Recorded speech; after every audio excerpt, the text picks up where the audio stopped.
Assalamualaikum warahmatullahi wabarakatuh. Perkenalkan, nama saya Cesa Andoli, NIM 19331023. Saya berasal dari Prodi Teknologi Penginderaan Jauh Universitas Negeri Padang. Baiklah, pada kesempatan kali ini saya akan mempresentasikan tugas teknologi informasi mengenai teknologi jaringan dan penginderaan jauh terkait jurnal Launching an Unmanned Aerial Vehicle Remote Sensing Data Carrier, Concept, Key Component, and Prospect. UAV atau kendaraan udara tak berawak atau disebut juga dengan Unmanned Aerial Vehicle, seringkali disebut dengan drone, memiliki sejarah panjang dalam aplikasi militer. Teknologi paling awal dapat ditelusuri pada awal tahun 1900-an, ketika drone ini terutama digunakan sebagai target latihan untuk melatih personel militer. UAV telah berevolusi menjadi sejenis bom terbang, platform pengawasan yang layak dan gabungan pemburu oleh Angkatan Udara.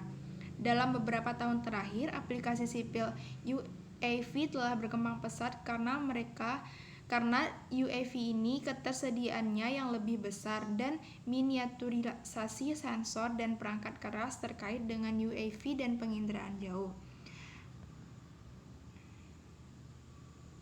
Karakteristik antara UAV atau drone dan satelit RS. Dibandingkan dengan satelit RS, UAV atau drone RS lebih efisien. Akuisisi data UAV terdesentralisasi, tidak seperti RS satelit, di mana akuisisi terpusat mirip dengan transformasi komputer dari mainframe ke PC. RS satelit dan survei udara membutuhkan lembaga dan tenaga ahli yang sudah mapan, sedangkan observasi bumi dengan sistem UAV RS ini dapat dilakukan hanya oleh satu orang. Masyarakat lebih memungkinkan untuk dilibatkan dalam inovasi teknologi UAV RS ini dan RS aplikasi. Fitur resolusi tinggi dari gambar yang diambil oleh drone RS ini menurunkan penghalang interpretasi gambar, sehingga membuatnya lebih mudah dan langsung berguna informasi datanya. Data UAV RS banyak area telah berubah dari mewah menjadi esensial. Namun munculnya tantangan UAV ini menjadi masalah kerahasiaan dan hukum yang relevan rumit.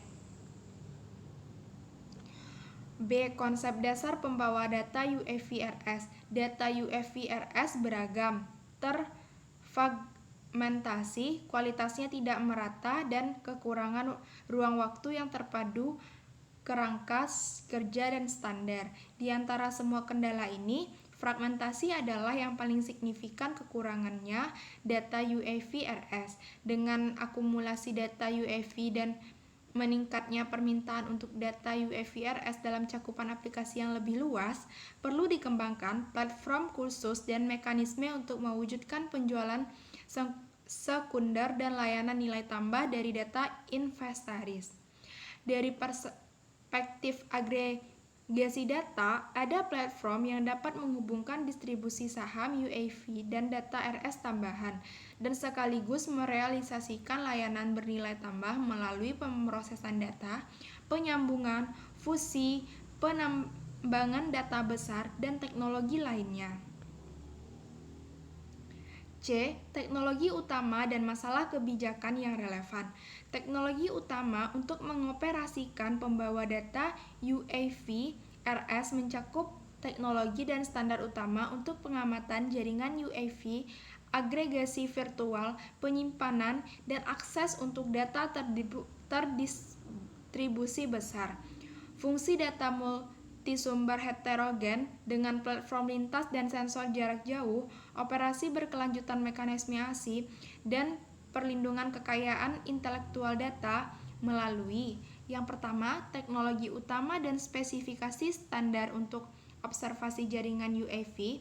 Yang kedua, teknologi untuk agregasi virtual, penyimpanan, dan akses data UAV RS yang didistribusikan secara pasif. Dan yang ketiga, ada mekanisme operasi berkelanjutan untuk pembawa data UAV-RS.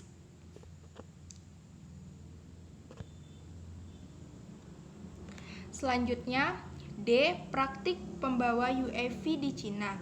Ada 4 komponen utama pembawa data UAV-RS. Ada yang pertama yaitu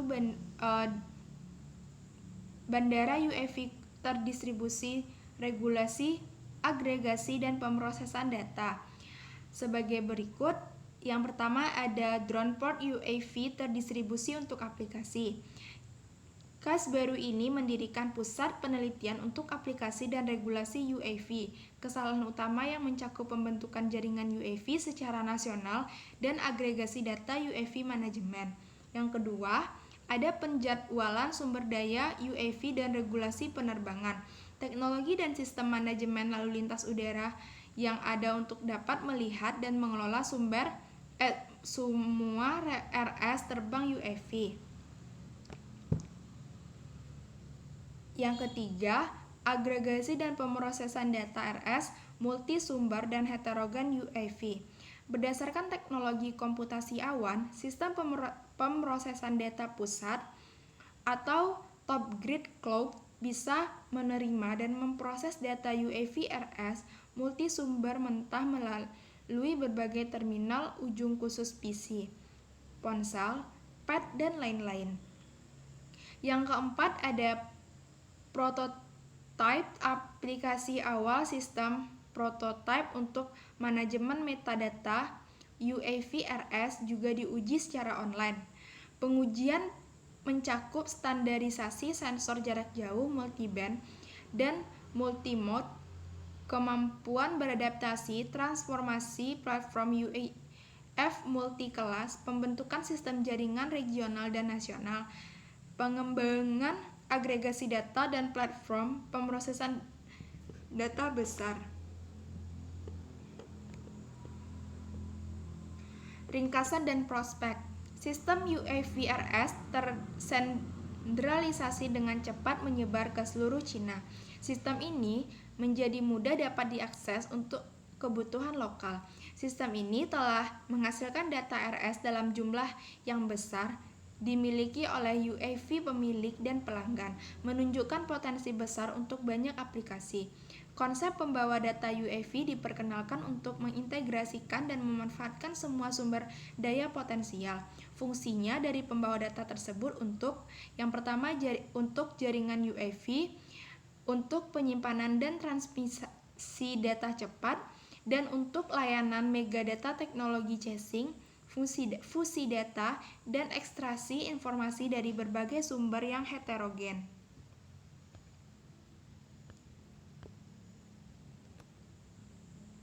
Pembawa data UAV dan jaringan RS yang relevan dapat memaksimalkan nilai data RS yang diperoleh banyak orang individu dan entitas. Pengoperasian pembawa data juga dapat menghasilkan regional dan nasional cakupan pengamatan bumi resolusi spasial dan temporal yang sangat tinggi, sehingga menghasilkan cukup banyak keuntungan komersial. Proyek-proyek yang sedang berlangsung yang didanai oleh pemerintah sedang mempercepat pembangunan pembawa data UAV ini, sehingga prototipe pertama untuk UAV RS operator data yang menggambarkan prospek membangun platform kerja untuk meningkatkan ketersediaan kemampuan, akses, dan penggunaan pengamatan UAV untuk kepentingan masyarakat. Baiklah, sekian dari presentasi saya. Salah dan janggalnya saya mohon maaf. Wabillahi taufik walhidayah. Wassalamualaikum warahmatullahi wabarakatuh.